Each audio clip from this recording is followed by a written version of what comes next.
काही आंदोलकांशी बोलायचा प्रयत्न करूयात। स्नेहल, काय नेमकं झालंय?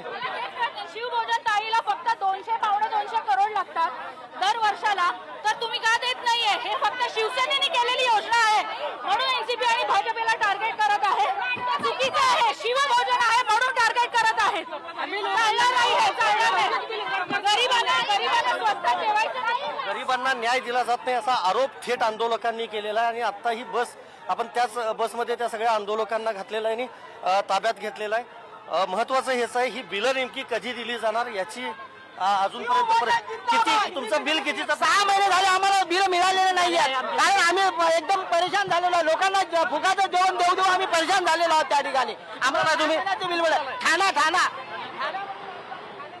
ठाण्यातून आलेले हे शिवभोजन थाली चालक होते आणि त्यांचं बिल थकल्याचं देखील त्यांनी पुढारी न्यूजशी बोलताना सांगितलं। हा सगळा पोलीस बंदोबस्त आपण पाहतोय, कारण थोड्याच वेळात राज्य मंत्रिमंडळाची बैठक जी आहे ती होणार आहे आणि त्या बैठकीपूर्वीच हा आंदोलनाचा खरं तर इशारा देण्यात आलेला होता। त्यानुसार त्यांनी आंदोलन करायचा प्रयत्न केला, मात्र सगळ्या आंदोलकांना पोलिसांनी अखेर ताब्यात घेतलेला आहे। व्हिडिओ जर्नलिस्ट स्नेहल चव्हाणसह मी संदीप राजगोळकर, पुढारी न्यूज, मुंबई।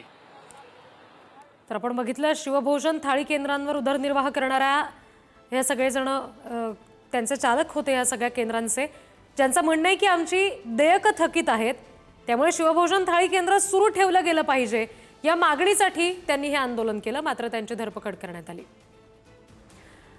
आमचे प्रतिनिधी संदीप राजगोळकर याच सगळ्या स्थळावरून आपल्याशी जोडले गेलेले आहेत, ज्या ठिकाणी काही वेळापूर्वी आंदोलन करायचा प्रयत्न झाला। संदीप, आता तिथे नेमकं काय घडतंय? आंदोलकांच्या मागण्या नेमक्या काय होत्या? पोलिसांनी नेमकी काय ऍक्शन घेतली आहे?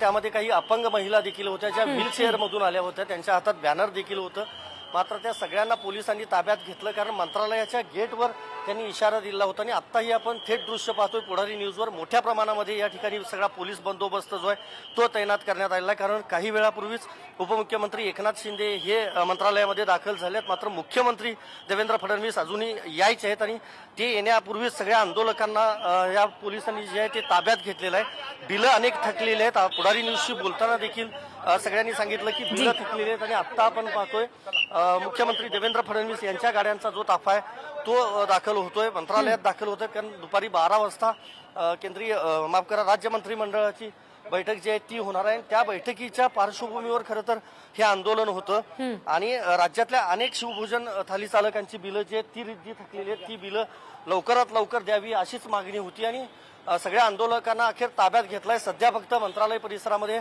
मोठा पोलीस बंदोबस्त आपल्याला दिसून येतोय। आंदोलकांची संख्या कमी होती, मात्र त्यांनी एक प्रयत्न केला, मात्र सगळ्या आंदोलकांना ताब्यात घेतलं। रिद्धी, अगदी संदीप, धन्यवाद या सगळ्या तपशिलांसाठी।